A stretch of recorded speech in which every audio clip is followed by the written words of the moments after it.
So you're planning a trip to Japan. You've probably heard it's like one of the safest places on the entire planet. But what does that actually mean when you're on the ground trying to find the best ramen spot?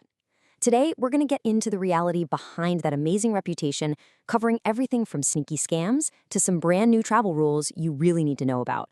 Let's start with what makes Japan's reputation so legendary in the first place. You see this kind of comment everywhere online, right? On Reddit and travel blogs, and honestly, for good reason. So many travelers talk about this feeling of security in Japan that's just, well, it's almost unheard of anywhere else. But it's not just a feeling. The official sources totally back this up. The US State Department gives Japan its lowest possible travel warning, level 1. That's the same level they give to places like Canada or Switzerland. It basically means you just need to use the same common sense you'd use back home. So what is it? What's the secret sauce that creates this incredible environment of safety? Well, it really comes down to this unique mix of super low crime rates and some social norms that are just deeply, deeply ingrained in the culture.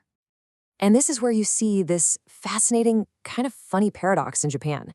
Seriously, violent crime against tourists, it's exceptionally rare. And to deal with groping on packed trains, some lines have women-only cars during rush hour, which is a great system. And yes, those stories are true. People really do get their lost wallets back, often with every single yen still inside.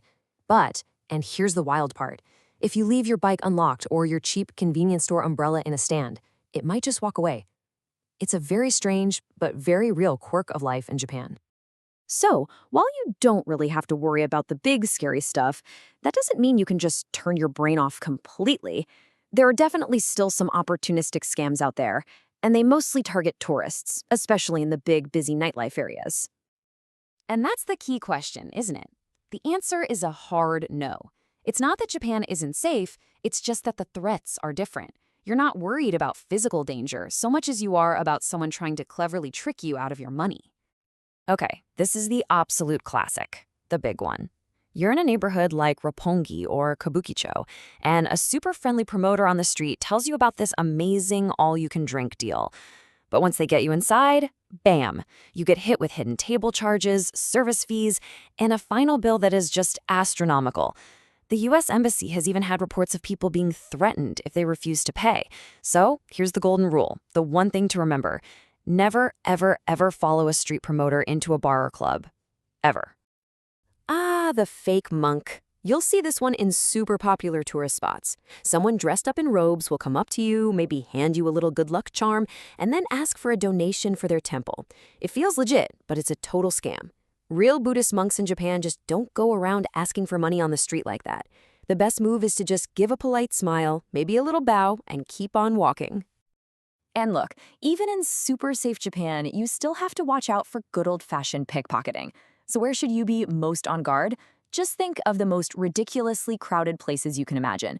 The absolute chaos of the Shibuya Scramble Crossing, the packed crowds at Tsukiji Fish Market or Sensoji Temple in Asakusa, and of course, any rush hour train. Those are all prime spots for someone to try and snag a wallet from an open purse or back pocket.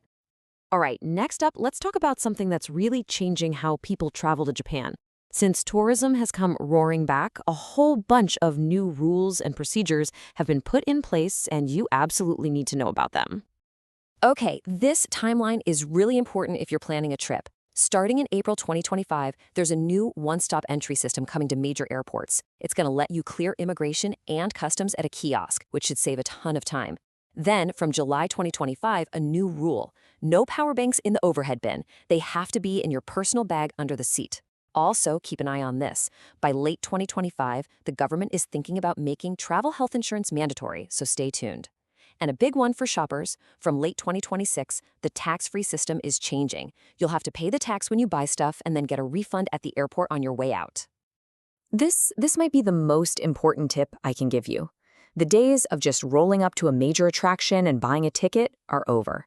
For the big-ticket places, Tokyo Disneyland, Universal Studios, and especially the Ghibli Museum, you absolutely must book your tickets online, sometimes weeks or even months ahead of time. Seriously, if you show up without a reservation, you will be turned away. Don't let that happen to you.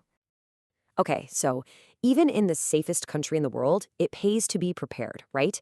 Knowing who to call and what to do if something goes wrong can turn a really stressful moment into something you can totally handle. Think of this as your confidence-boosting playbook. First up, the easy one. If you need the police, for a theft, a dispute, anything at all, the number is 110. Nice and simple to remember. And for any kind of medical emergency or if you see a fire, the number is 119. Don't ever hesitate to call this number if you think you or someone around you needs urgent medical help.